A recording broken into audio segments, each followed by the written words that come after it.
You told me But in 2018 when we spoke at Oxford, you said, listen to what Hamas say. This is what you said. All you have to do is see what they say, you said to me. Well, I'm telling you, look at what Netanyahu says, Smotrich says, Katz says, Cohen says. They're all open about ethnic cleansing and genocide, Danny. You can deny it all you want, but the government are saying it out loud.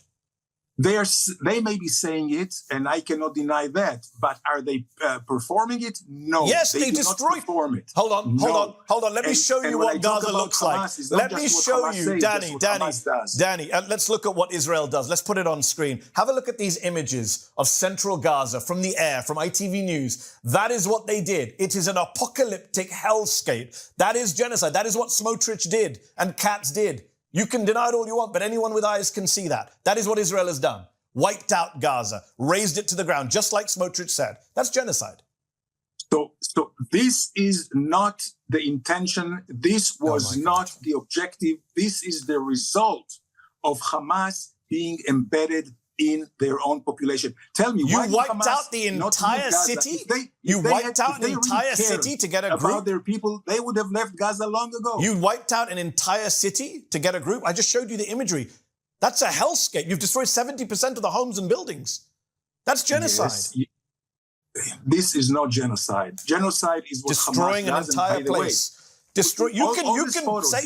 You can. By the way, you say. I must tell you, all those gruesome photos that you show me, and I cannot tell you it's not gruesome, but it's all whose responsibility? Yours. It's Hamas. You dropped 2,000-pound bombs on cities Mehdi, and towns. You dropped 2,000-pound bombs, Danny, on refugee camps, on schools, on churches, on hospitals, on mosques, on cemeteries. You did that. Your country did that. Where Hamas is. Hamas is. So you can bomb wherever Hamas is. All civilians. Danny, can you tell our viewers? Danny, can you tell our viewers where is the Israeli military headquarters? Where are the IDF? Could you answer a question for me, Danny?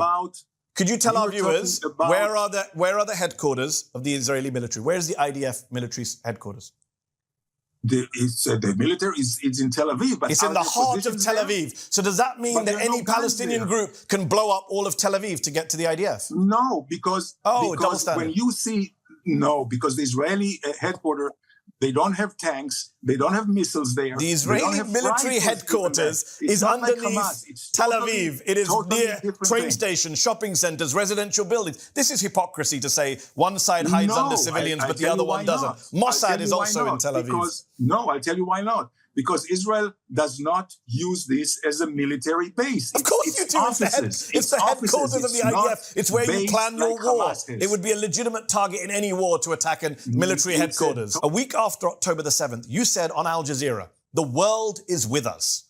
But because of the horrific famine that Israel has caused in Gaza, kids being starved to death, the world is now no longer with you. More than 20 Western foreign ministers just put out a joint statement condemning your country's settlement policy. The German chancellor, a big supporter of Israel, said in July, what you're doing in Gaza is unacceptable, he said. The British foreign secretary says Israel has caused the man-made catastrophe and moral outrage of starvation in Gaza. The Saudis, who you were so close to doing a deal with 2 years ago, now accuse your country of genocide and ethnic cleansing. And the majority of Americans now have a negative view of Israel. Whether you like it or not, Danny, surely you accept that you are now isolated in the world. You are now a pariah state, especially because of this famine you've caused in Gaza.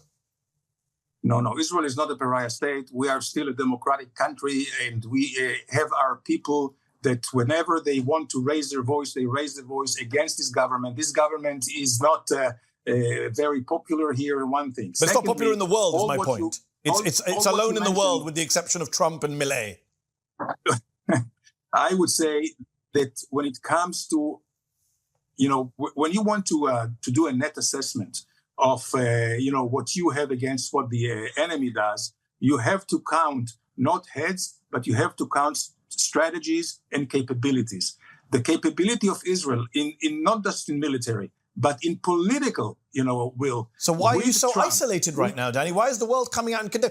Like you said, you had the world's support on October the 7th, but you lost it by doing a genocide and now by starving children in Gaza. There's a famine. That's what the world is saying. We can't tolerate the famine. We lost it to a great extent because of Hamas propaganda. But as long as we have the United States... It's not Hamas propaganda to say there is a famine in Gaza, Danny. That is the ruling of the IPC. There is no famine in Gaza. So why did the IPC say there is a famine? Why does the IPC, which defines what is and isn't a famine, and has done so for 20 years, why is it saying there's a famine in Gaza City?